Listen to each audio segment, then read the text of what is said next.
انت عارف اللي يضايقك ايه؟ ان اللعيبه زي دي او اشباه او هقول حرام اقول عليهم لعيبه، حرام اقول على ناس زي دي ان هي لعيبه بتلعب بتيشيرت النادي الاهلي. حرام، ما اصل هو ده واقع، إن ده اللي بيحصل وده واقع وده طبيعي، لكن حرام اقول على دول ان هم بيلعبوا للنادي الاهلي.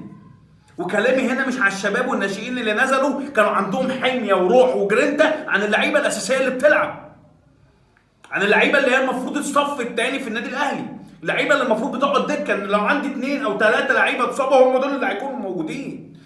هي دي المشكله. السلام عليكم ورحمه الله وبركاته. مساء الخير عليكم جميعا اخواتي في كل مكان، يا رب تكونوا بخير. واحب ابدا كلامي طبعا بصلاه الحبيب مصطفى محمد صلى الله عليه وسلم. اللهم صل وسلم وزد وبارك على حبيبنا ونبينا محمد. مش عايزين ننسى الدعاء لاخواتنا في فلسطين والسودان، ربنا ينصرهم ويرفع رايه الاسلام والمسلمين ويرحم امواتهم واموات اجمعين. بسم الله الرحمن الرحيم.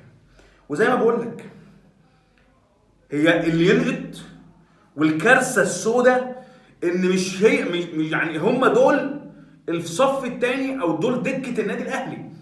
ان انا لو عندي زي ما بقول لك لاعب او 2 أو 3 اتصابوا، دول اللي هيكونوا موجودين ودول اللي هيكون ليهم دور عن اللعيبه اللي هتصاب اللي هم المفروض موجودين في المنتخب في الوقت الحالي.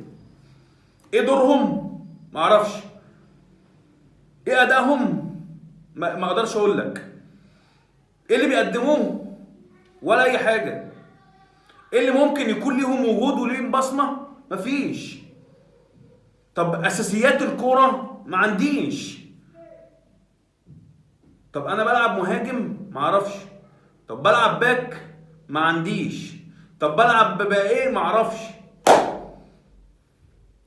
انا مش فاهم. يعني انا مش فاهم انتوا عايزين مننا ايه. انا مش فاهم يعني. شابوه، والله العظيم شابوه، واقسم